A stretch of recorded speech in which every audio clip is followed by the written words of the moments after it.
Hey there, Coach Garrett here.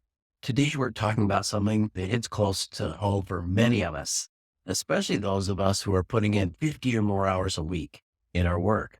Let's talk about who's getting the best of your energy and who's getting the leftovers.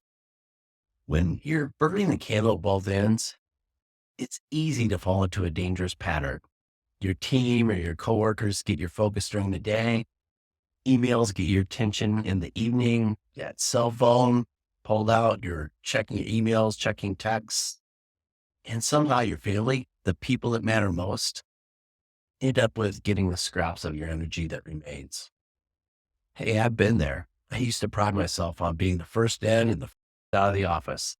I thought I could outwork everybody. My colleagues, they saw my best, and I was devoted to my clients, closing deals and putting in endless hours.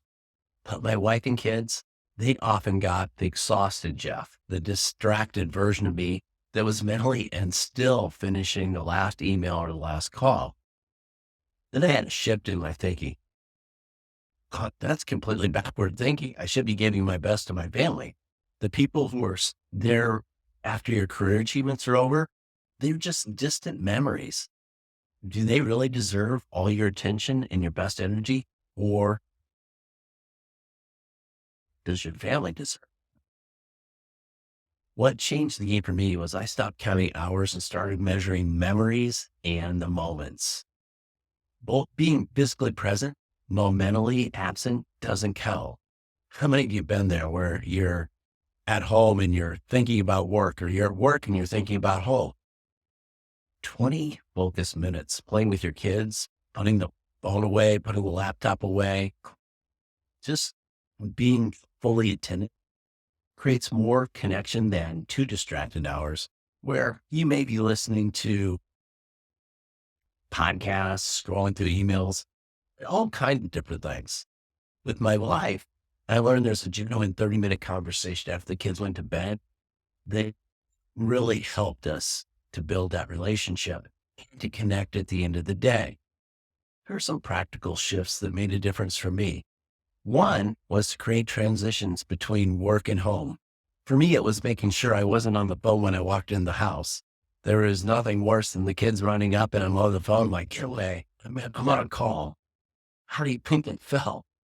So what I do is I would stop my vehicle about a block from home to complete my telephone calls if I was on the phone. So when I walked in the house, they had my full attention. Number 2, schedule family time with the same commitment you give to your most important client meetings. So if you have something scheduled at work, do you keep it? But you try really hard to do that. Now, if it's on your home calendar, and you make it non-negotiable, really means something to that family.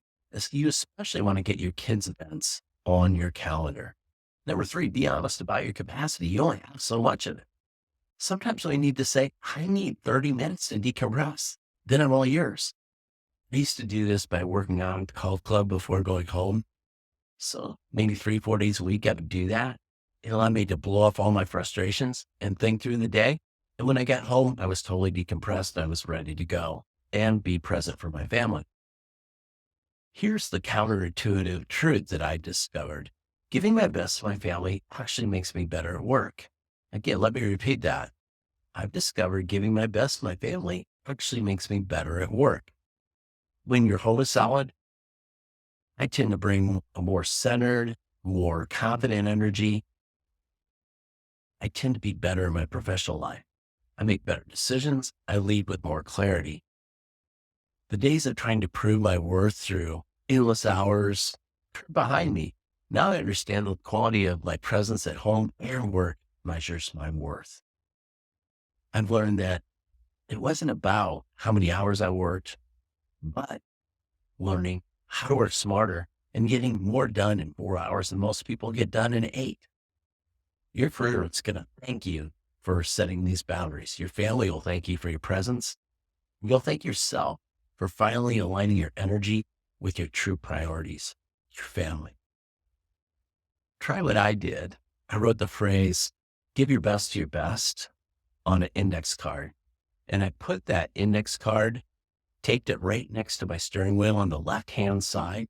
So every time I got in the car or out of the car, I looked at that. It was especially helpful when I got home and I saw that card before I walked in the door. Give it a shot. I cover many of these lessons in my new book, Thriving in Chaos, 6 Pillars of Embracing Life's Imbalance. You can pick it up at Amazon. I'll put a link in the notes. Thanks for watching. Be audacious.